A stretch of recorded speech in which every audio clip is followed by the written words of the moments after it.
It is no secret that organizations in the crypto industry have often clashed with authorities, with Ripple's current lawsuit vs. the SEC being probably the most noteworthy example.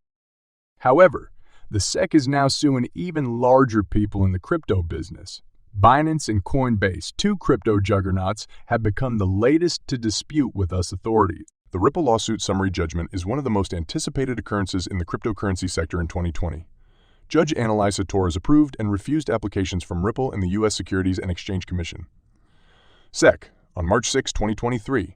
Since then, the wait for the summary judgment has lasted more than 100 days. Ripple's management has previously expressed confidence that the final decision will be issued before the end of 2023. However, what are the possibilities that the decision would arrive considerably sooner than the fourth quarter? While it has been around 110 days since the previous decision, federal courts typically give summary judgments in approximately 166 days. The University of Denver found that for all summary judgment motions, the mean time to rule was 166 days, but the variation across courts was even more pronounced, from a low of 63 days on average in the fastest court to a high of 254 days on average in the slowest court. Even if the average time is taken into account, the final judgment may have a slim probability of being delivered in the third quarter of 2023. In this background, several members of the crypto community believe the court is taking too long to issue his decision. The protracted delay, according to CryptoBull, is undermining people's trust in the court system. Max Keiser, a top Bitcoin advisor to El Salvador's President Bukele, thinks the Securities and Exchange Commission, CA, will pursue both ETH and XRP as unregistered securities. According to Keiser, the SEC works for the bank cartel and operates a bank protection racket. Keiser made the comment in response to John E. Deaton's claim that the SEC cannot kill XRP despite the harm it has caused so far. Keiser believes that the SEC will do everything possible to accomplish its goal, including claiming national security and the Patriot Act. Deaton stated that the SEC may have succeeded in inflicting major harm to the convicted firms during a discussion between the two leading crypto personalities. The consequences include a reduction in liquidity and the delisting of certain users. However, he warned that Gary Gensler's position as SEC chair is temporary, and things may alter once he leaves. Deaton mentioned a time when the SEC accused Bitcoin of being a security between 2013 and 2015. That incident has concluded, and he feels that the present challenges with ETH and XRP will follow a similar path. He said that the ETH is now preferred due to regulatory capture by a group of investors. According to Keiser, the SEC's regulatory monitoring of XRP has decreased the project's liquidity. He foresaw greater challenges for XRP, believing that it may be shown that Ripple XRP willfully manufactured a scam in order to avoid rules. In a prior tweet, Keiser recognized that the SEC's efforts against XRP are excessive.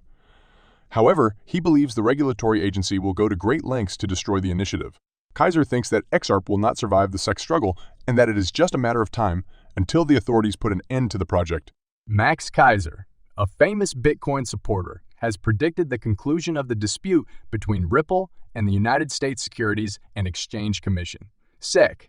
Keiser thinks Ripple will eventually lose the lawsuit, claiming that XRP has already been marked for death.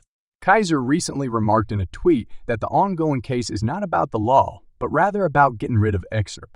He said that SEC's chair Gary Gensler had been tasked with bringing down XRP. Keiser went on to say that El Salvador's move to accept Bitcoin as legal cash was a huge step toward ignoring other cryptocurrencies that are considered unregistered securities. Keiser also addressed prominent corporations' ambitions to develop spot Bitcoin exchange, traded funds, ETFs. WisdomTree, a well-known ETF provider, has applied to the SEC for permission to create the WisdomTree Bitcoin Trust after BlackRock's identical application. The SEC's enforcement measures, according to Keiser, have paved the way for these bigger firms to join the Bitcoin industry while harming independent players and crypto exchanges. Keiser, known for his unwavering support for Bitcoin, has been an outspoken opponent of altcoins, notably XRP, which he has called a sheik-coin on many occasions. In the continuing case against Ripple, he has linked himself with the SEC's assertions that XRP is a security. Keiser often uses the SEC's enforcement activities against other cryptocurrencies to disparage the XRP community. Members of the XRP community have shown a willingness to refute Keiser's accusations in reaction to his statements. Notably, CryptoLaw creator John Deaton agreed with one of Keiser's allegations about the SEC. Deaton agreed that Gary Gensler, the SEC chair, is preserving incumbents and the existing quo while attempting to limit competition. Ripple stated on June 22 that its subsidiary Ripple Markets APAC PTLT has acquired in principal clearance from Singapore's central bank, the Monetary Authority of Singapore, MAS, for a major payments institution license. The company also announced on Twitter that it has expanded its presence in the Asia-Pacific area. Ripple CEO Brad Garlinghouse said that the MAS continues to lead in digital asset regulation, recognizing its value in business and retail.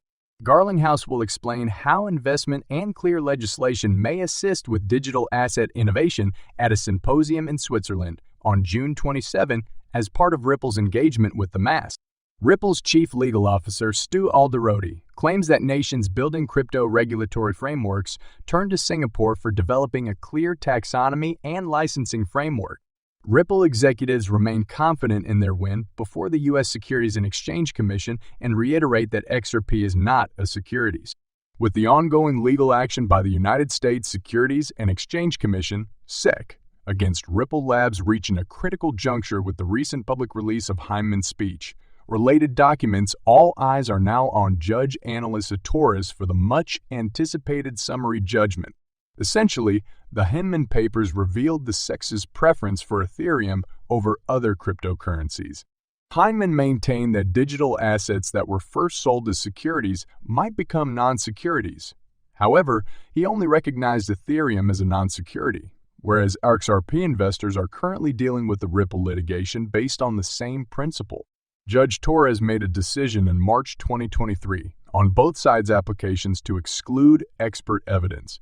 Since the March ruling, more than 100 days have elapsed, and the summary judgment is still waiting. This prolonged wait surpasses the typical time period Judge Torres has taken from Dalbert judgments in past instances, indicating that a summary judgment in the Ripple litigation is possible. Surprisingly, the U.S. Federal Reserve has announced that the FedNow service would begin operations in July 2023. This service will allow banking institutions throughout the United States to offer rapid payment services 24 hours a day, 365 days a year. Notably, 3 Ripple-partnered banks have been engaged for the July 1 launch: Finastra, Volante Technologies, and AC Worldwide. This information has sparked debate in the cryptocurrency industry over whether the final Ripple case judgment must be handed before the FedNow service is launched to guarantee complete legal compliance. The progression of these events shows a convergence of conditions that might possibly make July 1, 2023, a watershed moment in Ripple's legal struggle with the SEC. As the cryptocurrency industry observes, the importance of this day may go well beyond Ripple, altering the regulatory environment for other digital assets.